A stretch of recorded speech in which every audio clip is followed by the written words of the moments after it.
Hi guys, this is your Shankar sir. Defence జాబ్కి prepare అవుతున్నటువంటి నా సోల్జర్స్ అందరికి కూడా welcome to our defence academy. Serious guys, ఈ రోజు క్వశ్చన్ మనం చూసుకున్నట్లయితే 15-12-3 44-28 64-53 క్వశ్చన్ మార్క్. మరి ఈ 3 నెంబర్ని అబ్జర్వ్ చేసినట్లయితే 15-12 ఏం చేస్తే 3 వస్తుంది, మైనస్ చేద్దామా ప్లస్ చేద్దామా? ఎస్, మైనస్ చేసినట్లయితే 15లో 12 పోతే 3 వచ్చింది, 15లో 12 పోతే 3 వచ్చింది. మరి సేమ్ రూల్ ఇక్కడ కూడా ఫాలో అవ్వాలి.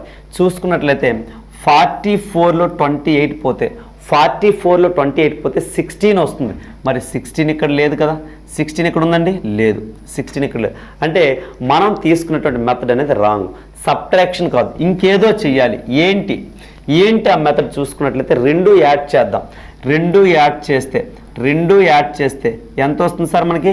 2 యాడ్ చేస్తే 27 వస్తుంది. ఇది 27 కాదు, మన దృష్టిలో 3 క్యూబ్. ఇది 27 కాదు, 27 ఎలా చూడాలి? 3 క్యూబ్. ఎస్, 3, ఈ 3 ఇది. అలాగే 44 ప్లస్ 28, 44 ప్లస్ 28 చూసుకున్నట్లయితే 44ని 28ని యాడ్ చేస్తే 44ని 28ని యాడ్ చేస్తే ఎంత వస్తుంది మనకి?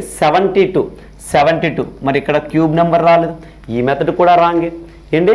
ఇక్కడ క్యూబ్ వచ్చిందా? 44 ప్లస్ 28 చేస్తే 72 క్యూబ్ కాదు, అంటే ఇది 3 క్యూబ్ కాదు, మనం తీసుకున్నటువంటిదే రాంగ్.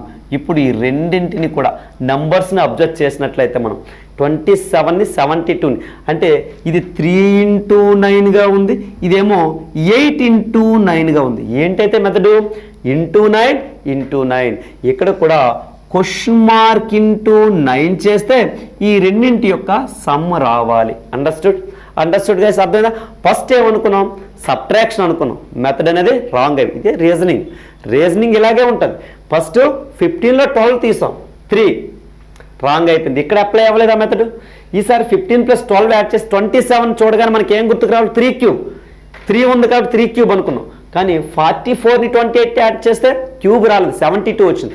అప్పుడు ఏంటి? మల్టిప్లికేషన్ ప్యాటర్న్లో ఉంది. ఏంటి ఆ మల్టిప్లికేషన్ అంటే 3x9, 8x9, question mark into 9గా ఉంది. ఆ విధంగా చూసుకుంటే 64ని 53ని యాడ్ చేస్తే 117 అంటే 9x13 117 అవుతుంది. క్వశ్చన్ మార్క్ వాల్యూ ఎంత? 13. Understood guys? మరి అందరికీ కూడా హార్ట్ఫుల్గా ఆల్ ద బెస్ట్ అండ్ జై హింద్.